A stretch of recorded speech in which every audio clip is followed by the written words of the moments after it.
오늘 이 새벽에 하나님께서 우리에게 주신 말씀은 사무엘상 25장 26장 말씀 가운데 시편 54편 말씀 가운데 사무엘상 25장 28절부터 29절 말씀입니다. 사무엘상 25장 26장 시편 54편 말씀 가운데 사무엘상 25장 28절로 29절의 말씀입니다. 구약성경 453쪽입니다. 구약성경 453쪽 사무엘상 25장 28절부터 29절까지의 말씀을 우리 함께 한 목소리로 읽겠습니다. 사무엘상 25장 28절부터 29절까지의 말씀, 두 절의 말씀입니다. 함께 읽겠습니다. 시작. 주의 여종의 허물을 용서하여 주옵소서. 여호와께서 반드시 내 주를 위하여 든든한 집을 세우시리니 이는 내 주께서 여호와의 싸움을 싸우심이요 내 주의 일생에 내 주에게서 악한 일을 찾을 수 없음이니이다. 사람이 일어나서 내 주를 쫓아 내 주의 생명을 찾을지라도 내 주의 생명은 내 주의 하나님 여호와와 함께 생명싸개 속에 사였을 것이요 내 주의 원수들의 생명은 물매로 던지듯 여호와께서 그것을 던지시리이다. 아멘. 예, 광고 말씀만 한 가지 알려드리겠습니다. 장례가 났습니다. 이제 그제 아마 이제 별세하셨는데요. 오교구 30구역 이재임 성도님께서 하나님의 부르심을 받고 이제 별세하셔서 오늘 하간 예배를 오후 1시경에 아마 이곳에서 제가 인도하고 드릴 것 같습니다. 기도해 주시기를 바라겠습니다. 오늘은 사무엘상 25장 26장 시편 54편의 말씀을 가지고 하나님의 테스트라는 제목하에 말씀의 은혜를 함께 나누도록 하겠습니다. 교재에 나와 있는 우리 포인트를 함께 읽어보겠습니다. 28쪽입니다. 28쪽 포인트를 함께 읽겠습니다. 시작. 사울의 추격은 계속되고 하나님은 사울을 잠들게 하여 다윗을 시험하시지만 다윗은 이번에도 사울을 살려주는 믿음의 선택을 합니다. 아멘. 예, 우리가 성경을 해석할 때 사실은 그냥 읽고 뭐 설교가 나온다든지 이러는 것은 절대 아닙니다. 성경을 해석할 때 여러 가지 자료를 조사하고 또 공부하고 또 찾아보고 살펴야 되는 것이죠. 그 가운데 성경 자체로만 볼 때도요, 이제 어떤 구문들을 분석하고 해석할 때 보면 이제 읽다 보면 어떤 구조가 보일 때가 있어요. 성경에 이제 뭐 히브리 문학상, 헬라어 문학상 어떤 이제 이 저자가 뭔가를 강조하고 또 뭔가 분명히 하기 위해서 이제 구조적으로 글을 이렇게 짜임새 있게 만들어 놓을 때가 있단 말이에요. 그 구조 가운데 어렵지 않으면서도 또 성경이 말하고자 하는 바를 더 명확하게 또 더 맛깔나게 설명하는 기법이 있습니다. 그것이 뭐냐면 그 대표적인 방법이 영어로 샌드위치 구조라고 그래요. 샌드위치. 여러분 샌드위치 아시죠? 예. 우리가 신약에 나중에 가게 되면 특별히 마가복음에서 이제 아마 그런 본문의 이제 구조들을 제가 설명하게 될 텐데요. 새벽부터 샌드위치 얘기를 하니까 침이 좀 도는 것 같은데. 자, 어떤 학자들은 그것을 끼운 토막 이야기라고 얘기합니다. 그러니까 이제 그렇게 번역하기로 하는데 이제 영어로 이제 샌드위치 구조라고 그래요. 그러니까 샌드위치란 건 뭐예요? 빵 두 개 사이에 이제 뭐 햄이 들어간다거나 이제 뭐 자기가 원하고 먹고 싶은 것들을 넣어가지고 이제 딱 위아래 샌드위치로 딱 이렇게 포개가지고 침이 더 나오네 그냥. 예, 그렇게 먹는 거를 샌드위치라고 그러잖아요. 자, 그런데 이 샌드위치를 하는 이유는 뭐냐면요, 그 위아래에 있는 내용은 동일한 메시지란 말이에요. 똑같은 메시지예요. 위에 있는 거나 아래에 있는 거나.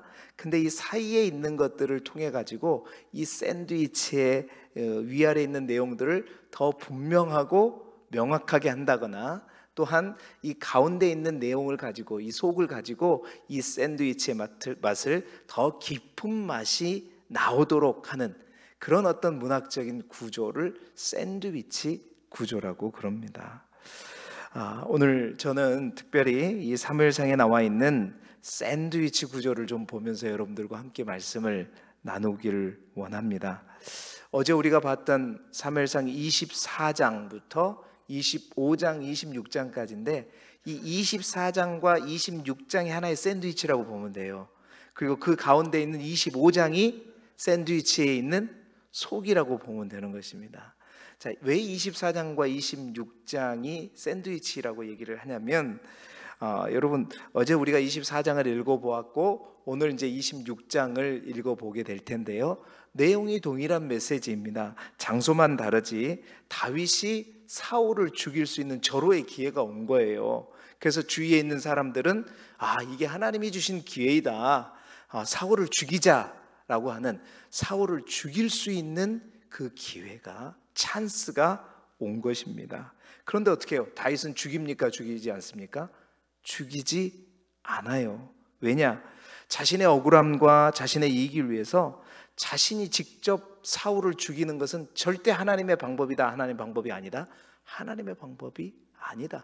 하나님께서 기름 부으신 자를, 그 하나님께서 주권적으로 세우신 종을 내가 내 이익을 위해서, 내 억울함을 위해서 내가 죽이는 거, 그리고 그 죽음은 또 다른 죽음을 낳는 게 하나님의 방법이 아니라는 거죠. 그래서 둘 다, 두 곳 다, 26장도 마찬가지고 어제 봤던 24장도 마찬가지고 사울을 죽이지 않습니다.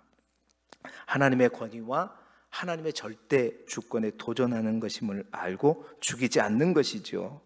과연 이 모습이 우리와는 구별된 다윗의 모습이고, 이 두 번에 걸쳐서 원수까지도 사랑하는 이 다윗의 마음, 사랑할 수 있는 다윗의 마음, 그렇게 다윗이 변해가고 있음을 강조하고 있고 보여주고 있는 거예요. 다윗이 이렇게 점점 누구라도 포용할 수 있는 믿음의 그릇으로 이제 성장되어 가고 있음을 성경은 말하고 있는 것이죠. 과연 하나님이 원하시는 다윗 왕국, 신정국가의 왕이 될 만큼 그러한 인물로 만들어지고 있음을 이 24장과 26장을 통해서 보여주고 있는 것입니다. 그래서 여러분 읽어보시면 알겠지만, 그렇게 다윗을 쫓던 사울도 멍하죠. 와, 내가 죽을 뻔했는데, 자기가 고백합니다. 다윗네는 진짜 나하고 다른 사람이다. 그러면서 오히려 다윗을 죽이려고 하지만 그 다윗을 향해서 뭐합니까? 축복을 해버리는. 오늘도 마찬가지예요. 26장에도 축복을 해버리고, 그 다음에 이제 다시 더 이상 사울이 다윗에게 나타나지 않고 이제 죽게 되는데요. 그렇습니다. 이러한 다윗의 모습, 그의 믿음이 이렇게 성장되고 있는데, 그 중간에 있는 오늘 25장의 말씀을 주목하고 싶은 거예요. 그러면 자, 그 25장의 말씀을 통해서 다윗이 이렇게 아름다운 모습으로 변해가는 이유가 뭔가를 사실은 25장의 그 사건을 통해서 보여주고 있다는 거예요. 오늘 이 샌드위치 속에 있는 말씀, 25장의 말씀을 통해서 우리가 다윗이 이렇게 해서 이런 멋진 하나님의 그릇으로 준비되는구나, 그렇다면 우리 또한 25장에 주시는 메시지대로 우리가 또 갈 수 있다면 우리 또한 믿음의 귀한 그릇으로 준비될 줄 믿습니다. 자, 첫 번째 25장에 있는 내용이 뭐냐? 어둠은 이름이다 라는 내용이에요. 어둠은 뭐라고요? 잃어버리는 거다. 여러분, 자신을 죽이려는, 어찌 보면 원수까지도 사랑할 수 있었던 그런 다윗을 다윗되게 하는 것은 25장에 보니까 이름으로 시작합니다. 무엇을 잊냐? 1절에 보면요, 사무엘이 죽음에라고 성경은 시작됩니다. 사무엘을 잃으면서 시작돼요. 여러분, 25장의 전체적인 내용은요, 다윗의 내면적인 위기를 보여주는 장입니다. 가만 보시면 알겠지만 다윗은요, 도망자의 삶을 살면서 항상 믿음이 좋았던 건 아니에요. 계속해서 성장되어져 가지만 그러면서도 내면적인 위기, 외면적인 위기를 하면서 점점 성장하면서, 왜 이런 거죠? 포물선을 그리면서 가는데 이제 이게 성장하면서 가는 포물선, 이런 거예요.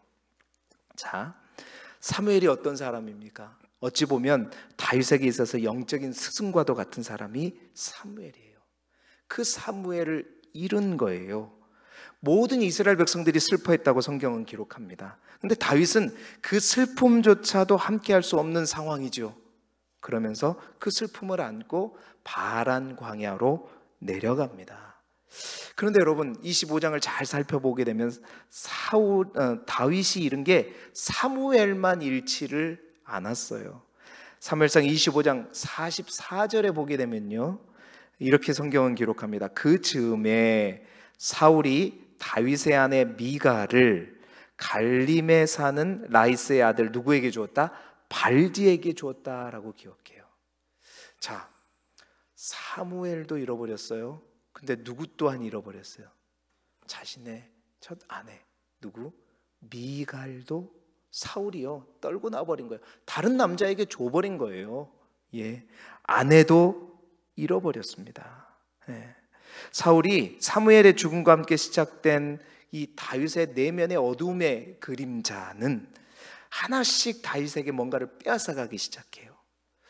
뿐만 아니라 이제 또 하나의 이야기가 소개되죠. 그 당시 굉장히 부자였던 한 사람이 나와요. 나발이라고 하는 부자죠. 그 나발에게 양들이 엄청 많았는데 그 나발의 양들을 나발의 사람들이 치는데 다윗이 있었던 곳에서 나발의 양들을 쳤던 것 같아요.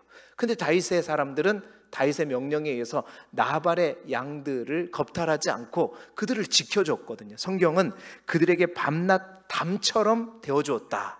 그러니까 보호막이 되어줬다는 거죠. 그런데 그 은혜를 알지 못하고 이제 양의 털을 깎는 날, 뭔가 이제 잔칫날이죠. 뭔가를 얻기 위해서 갔었어요. 근데 나발이요, 다윗을 멸시합니다. 알지도 못한다. 다윗이 누구냐? 이렇게 말하는 거예요. 자, 이러한 나발의 모습을, 그 이야기를 듣고 다윗이 어떻게 해요? 분노를 머금지 않는 거예요. 예. 분을 감추지 못하는 거예요. 평소와 분명히 다르죠. 그의 내면이 어떻게 됐는지 우리가 알 수 있는 본문이에요. 심하게 분노, 마음의 평정심을 잃어버립니다. 사무엘도 잃었어요. 또한 미갈도 잃었어요. 마음의 평정심도 잃습니다. 자신의 사명도 순간 잃어버리고 자신의 정체성도 잃어버려요. 분노를 감추지 못하고 막 공격성이 많아지면서 뭐예요? 자기가 거느리고 있는 400명의 군사들을 무장시켜가지고 이리 와, 따라와. 나발의 가정에 가서 그 집안을 완전히 초전 박살을 내버리자. 여러분, 24장 바로 전장이 어떻게 했어요? 자기를 죽이려고 날마다 쫓아오는 사울, 그 사울을 죽일 수 있는 기회가 되었음에도 불구하고 그까지 죽이지 않았던 사람이 누구죠? 다윗이었는데 그가 완전히 돌변해버렸어요. 좋게 타의일 수도 있는데 바로 400명 더 내고 완전히 다 초토화시켜버리자. 뭔가 내면에 뭔가를 다 하나씩 잃어가고 있는 다윗의 모습이죠. 마치 자신을 쫓아오는 사울의 모습을 연상케 하는 다윗의 모습으로 바뀌어버린 거예요. 그렇습니다, 여러분. 누구나 인생에 어둠의 그림자가 있죠. 그 어둠은 우리 자신의 소중한 것을 삼켜버립니다. 그래서 우리는 그 어둠을 만났을 때 많은 것을 잃어버리게 되죠. 이것이 어둠이 우리에게 주는 첫 번째 특징입니다. 여러분, 이스라엘 백성도 마찬가지입니다. 사사시대 340년이라고 하는 어둠이 이스라엘 백성들에게 많은 것을 빼앗아 가버렸어요. 다시 말해서 이스라엘 백성들은 많은 것을 그 어둠 속에서 잃어버렸습니다. 하나님이 주신 약속도 잃어버렸죠. 또한 사명도 잃어버렸죠. 하나님의 말씀도 잃어버렸죠. 하나님의 성령도 잃어버렸죠. 다음 세대도 잃어버렸죠. 하나님의 사람들도 잃어버렸어요. 여러분, 어둠은 뭐다? 이름이다. 어둠은 우리에게 모든 것을, 심지어는 자기 자신마저도, 정체성마저도 다 빼앗아 가버리는, 이게 바로 어둠의 능력입니다. 그런데 여러분, 인생의 어둠이, 그 시대의 어둠이 그저 이름으로만 끝나는 것인가? 두 번째, 25장을 통해서 우리가 또 찾을 수 있는 메시지는 뭐냐? 어둠이 이제 이름이지만 어둠은 통로라는 거예요. 통로다. 어둠은 통로입니다. 여러분, 그런데 그 어둠이 누구에게나 이름으로 끝나지 않는다는 겁니다. 어둠은 하나의 통로와 같다는 거죠.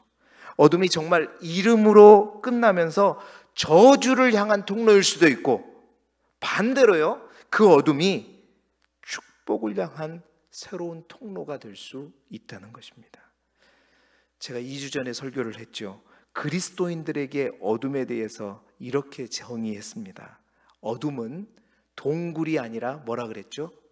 터널이다. 어둠은 동굴이 아니라 터널이다. 할렐루야. 여러분, 동굴과 터널의 차이가 뭐라고 했죠? 터널은 더 깊은 어둠 속으로 들어가는 것 같지만 깊이 들어가면 들어갈수록 반대로 역설적으로 뭐와 가까워져요? 네, 출구와 가까워지는 거예요. 빛과 가까워지는 겁니다. 이게 터널이에요. 그러나 동굴은 어떻게 해요? 더 깊이 들어가면 들어갈수록 빛과 멀어지는 더 깊음으로 가게 되는 것이죠. 어둠이요, 그렇습니다. 축복으로 가는, 빛으로 가는 통로가 될 수 있어요. 할렐루야. 자, 그렇다면 어둠이 어떻게 축복의 통로가 될 수 있는가? 오늘 다윗의 이야기는 그 답을 우리에게 이야기해주고 있는 거예요.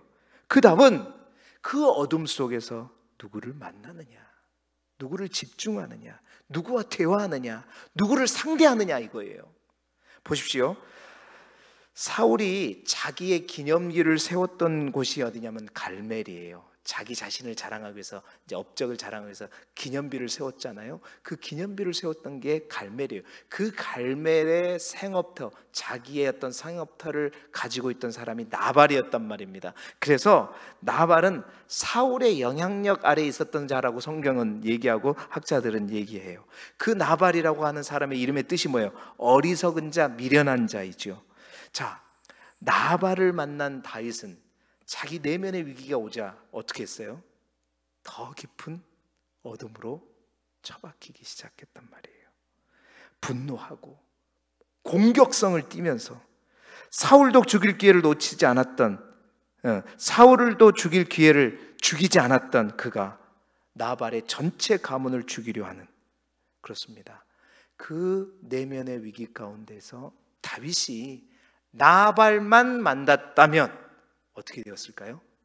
더 깊은 어둠으로 갔겠죠. 그 가문을 몰살시켰고 돌이킬 수 없는 죄를 다윗은 짓게 되었을 것입니다. 그러나 여러분, 성경 우리가 읽어보게 되면 나발이 아니라 그 나발의 아내가, 나발의 아내 아비가일이요, 남편의 이러한 어리석은 행동을 듣고 중재에 나서게 되죠. 많은 먹을 것을 챙겨가지고 다윗이 치러 온다는 소식을 듣고 얼른 챙겨서 나갑니다. 나귀에 짐을 싣고 나가지요. 그래서 다윗이 도착하기 전에 다윗을 만납니다. 그래서 다윗에게 나가서 겸손한 자세로 아름다운 요청을 하게 되죠. 25절에 보게 보니까 어떻게 얘기해요? 내 주는 이 불량한 사람 나발을 개의치 마옵소서. 이 말은 뭐예요? 왕이시여, 왕의 주인이시여, 다윗이여, 이 미련한 사람, 왜 나발이 나발이겠습니까? 이름의 뜻대로 미련하기 때문입니다. 이러한 사람을 개의치 말고, 이 말은 뭐예요? 이 사람을 상대하지 말고 저를 상대하십시오. 저를 만나십시오. 저와 대화하시게요. 그러면서 아름다운 요청을 하게 됩니다. 그 아름다운 요청을 우리가 오늘 본문에서 읽은 거예요. 보세요. 하나님에 대한 올바른 인식을 가지고 또 예언자적인 통찰력을 가지고 그 다윗이 내면적인 위기에서 나발을 만남으로 인해서 잃어버렸던 그것들, 자신의 정체성과 소명들을 차근차근 생각나게 하고 떠올리게 하고, 그래, 내가 어떤 존재지? 하나님께서 여호와의 싸움을 싸우고 있는 자고 생명싸개로 나를 보살피는, 나는 그런 존재이지, 자신을 깨닫게 돼요. 스스로 자기를 돌이키게 하는 이 나발, 아비가일의 아름다운 호소를 듣는 순간 다윗이 어떻게 해요? 정신이 번쩍 든 거예요. 오! 내가 지금 뭐 하고 있는 거야? 내가 지금 누구를 죽이러 가고 있는 거야? 예. 이야기를 듣고 다윗은 곧바로 어떻게 하죠? 하나님을 찬양합니다. 아비가일을 통해서 나의 실수를 멈추게 하신 그 하나님을 찬양하고, 그리고 아비가일 그 여성을 축복하죠. 과연 넌 지혜가 있다. 너로 인해서 내가 지을 수 있는 이 죄로부터 내가 벗어나게 되었다. 마음껏 축복하게 돼요. 그렇습니다. 여러분, 어둠 속에서 누구를 만나느냐? 세상도 마찬가지입니다. 믿음의 사람이 아니라 세상 사람들도 마찬가지. 자신이 가장 힘들고 어려울 때 누구를 만나느냐에 따라서 더 깊은 어둠 속으로 들어가는 사람이 있는가 하면 그 어둠 속에서 빛을 보는 사람이 있는 것이지요. 그렇습니다. 나발을 상대하거나 사울을 상대하거나 그 정말 기회주의자, 현실주의자였던 도액을 상대하거나 그런 사람 만나면 어떻게 되는 거예요? 더 깊은 어둠의 나락으로 떨어지는 겁니다. 그러나 아비가일을 만난다거나 그 가운데 요나단을 만난다거나 그러면 어떻게 돼요? 빛을 향해 가는 거예요. 그 어둠 속에서 주님을 만나면 할렐루야, 영원한 빛이 되시고 참 소망이 되시고 능력이 되시는 주님을 붙잡으면, 주님을 상대하면, 주님을 집중하면, 주님을 함께하면 어떻게 해요? 어둠은 동굴이 아니라 뭐가 되는 거예요? 터널이 되는 것입니다. 여러분, 이스라엘 백성도 마찬가지예요. 사사시대의 어둠 속에서 다시 이스라엘 백성이 하나님을 붙잡을 때 그 터널의 끝이 보이기 시작하는 것입니다.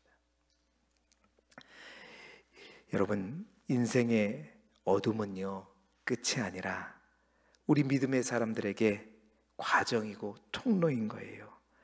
만나야 될 사람을, 만나야 될 분을 만남으로 더 깊은 어둠이 아니라 여러분, 빛을 향해 나아가는 저와 여러분이 되시기를 주님의 이름으로 축복합니다.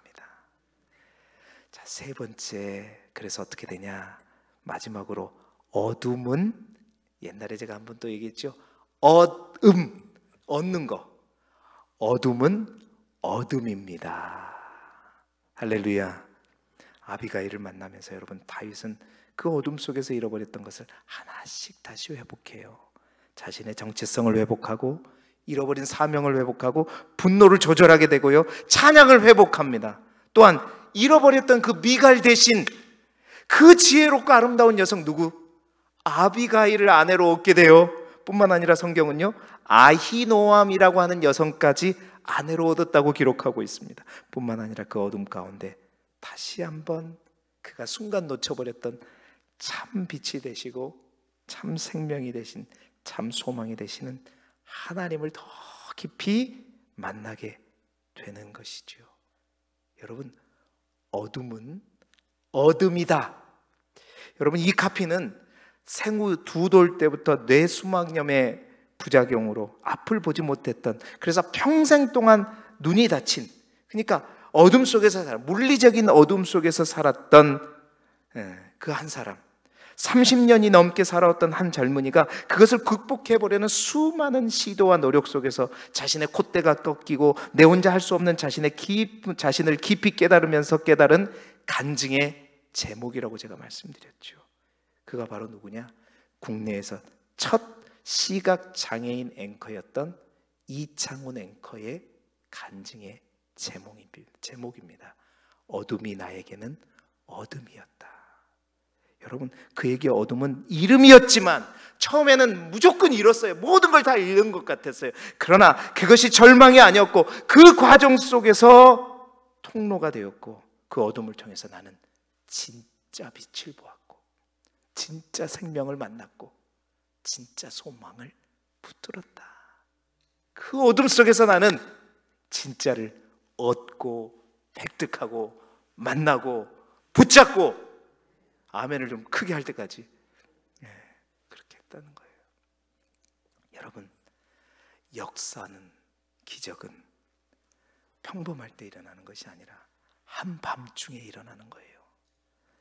사도행전 16장에 바울과 실라가 저 감옥에 갇혀 있을 때, 그 깊은 감옥의 깊은 한밤중에 바울과 실라가 그 옥에서 찬양하며 주님을 간절히 외치며 부르짖을 때, 성경은 이에 갑자기 큰 지진이 일어나서 옥문이 열리고 하늘문이 열리고 죄수들과 간수들의 마음의 문이 열리고 하나님이 그 가운데 함께 하셔서 결국 그 빌립보 교회에, 유럽의 최초의 교회의 터전이 쌓이게 되는 거잖아요. 여러분, 어둠 속에서 진정으로 얻어야 될 것들을 얻으시기를 주님의 이름으로 축복합니다. 여러분, 다윗이 자신의 생명을 위협하는 사울을 죽일 수 있는 기회에도 불구하고 죽이지 않으므로 오히려 사울로부터, 원수로부터 축복을 받는 그런 인물이 되는 것은 그냥 되어지는 것이 아니라, 이처럼 광야 생활 속에서 어둠 속에서 이름으로 그치지 않고 그 이름 속에서 그 어둠은 하나님을 만나고 하나님을 붙잡으로 말미암아 어둠을 통해서 어둠을 갖게 되었고, 그 어둠을 통해서 새롭게 날마다 되었기 때문에 사울을 죽이지 않을 수 있었던 위대한 다윗으로 성장하게 되었던 거예요. 그래서 이게 샌드위치라는 거예요. 이렇게 될 수 있었던 이유를 이 25장에서 딱 한 번에 보여주는 거예요. 여러분, 그렇습니다. 어쩌면 이 샌드위치의 이야기가 이스라엘 백성의 이야기입니다. 말씀드렸듯이 사사시대의 어둠이 하나님의 신정국가인 아름다운 다윗 왕국으로 꼽히기까지 어둠 속에 많은 것을 잃었지만, 그 속에서 사무엘로, 요나단으로 다윗과 같은 믿음의 사람들이 하나님을 만나고, 또 잃어버린 이스라엘 백성들 가운데, 이가봇 되어버린 이스라엘 백성들 가운데 하나님의 영이 함께 하실 수 있도록, 임마누엘 하실 수 있도록 만들므로 말미암아 놀라운 하나님의 나라로 준비되게 되는 것이지요. 그런 의미에서 오늘 다윗에게 있어서 아비가일은요, 어쩌면 어둠 속에서 꼭 만나야 할 사람이고, 그 아비가일이 했던 그 말, 불량의 사람 나발을 개의치 마시옵소서 하는 이 말씀은 정말 어둠 가운데 있는 우리를 향해 주시는 하나님의 성령의 음성입니다. 너를 힘들게 하는, 어리석게 하는, 니를 괴롭히는 나발을 주목하지 마라. 개의치 마라. 나발이 아니라 나를, 하나님의 성령을 만나고 상대하라. 여러분, 나발이 아니라 아비가일을 상대하는 사람은, 늘 어둠 속에서도 하나님의 성령을 붙잡는 이는 하나님께서 반드시 생명싸개 속에서 구원하시고 지키시고 함께 하실 줄 믿습니다. 그 생명싸개 안전함을 누리면서 오늘도 어둠의 터널을 통과하고 성장하는 저와 여러분이 되시기를 주님의 이름으로 축복합니다. 기도드리겠습니다.